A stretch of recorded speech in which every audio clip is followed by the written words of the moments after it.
Oh, that was such a fun time. Oh, hello, everybody. Welcome to my home. Caught me off duty from the railroad today, but I was just going through my journal here. Whenever I take an adventure by rail, I love writing down all the details, all the people I've met, all the places I've seen, and all the different experiences I got to enjoy.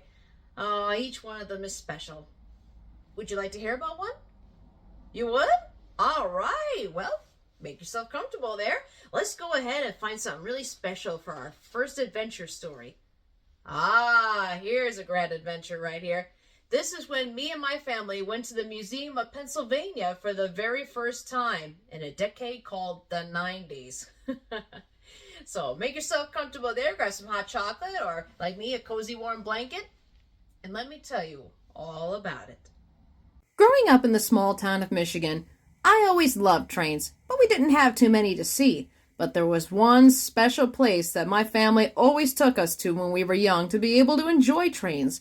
And that was in a small Amish town called Strasburg, Pennsylvania. There was a railroad there too, called the Strasburg Railroad, and it was all steam-powered.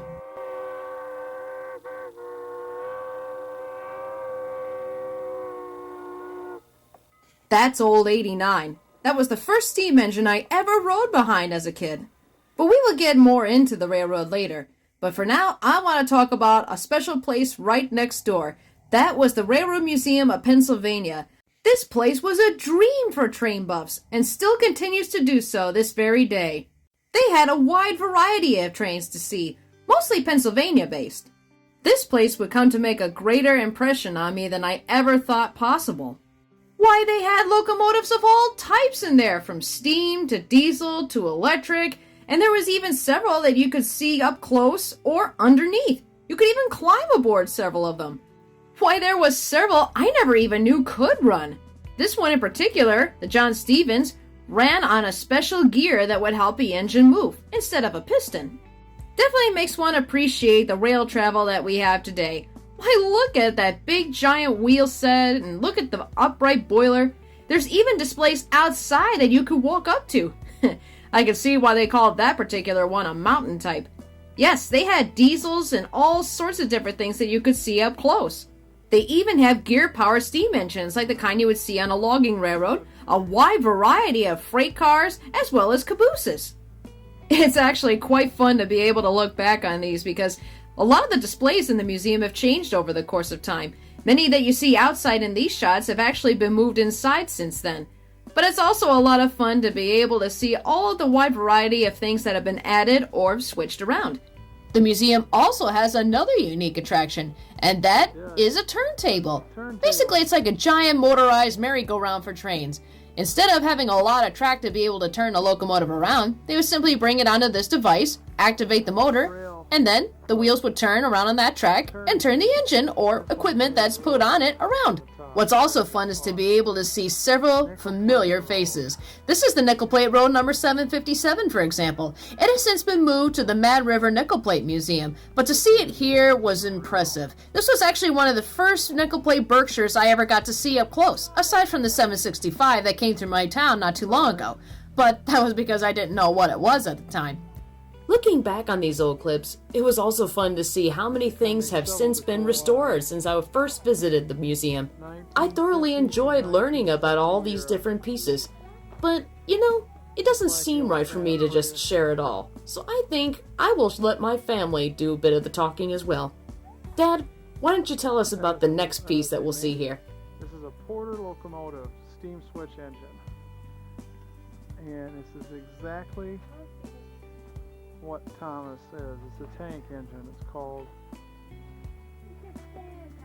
The tanks would sit right on the side, just like that, and the boiler up the middle.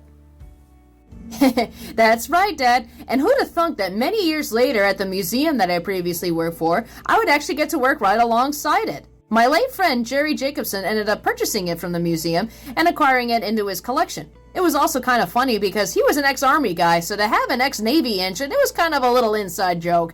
But at the same time, we all come to love that little Thomas the Tank Engine cousin. If you ever want to see these run, you have to check out the Strasburg Railroad, as they have this one sibling that does run as Thomas. Yes, sirree. The museum has certainly come a long way since it first opened its doors. This year they are celebrating their 50th anniversary. Wow, now that is an incredible achievement for a fine museum.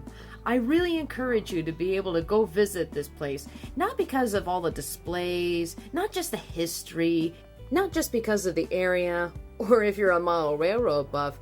No, I 100% encourage people to go see this place because this place to me is special because it promoted family time. We got to explore together.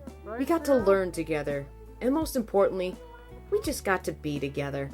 Something not normally seen in today's society. So please come on down to the Railroad Museum of Pennsylvania and get a chance to learn this amazing history together and just be able to have fun as a family. Thank you so much for joining me on my look back in time with my family as we explore the Railroad Museum of Pennsylvania and the Strasburg Railroad. Hopefully someday you too can bring your families down here and have a great time. And I wish the staff and volunteers of the Railroad Museum of Pennsylvania a happy anniversary. May you continue to inspire many future generations of railroaders to come.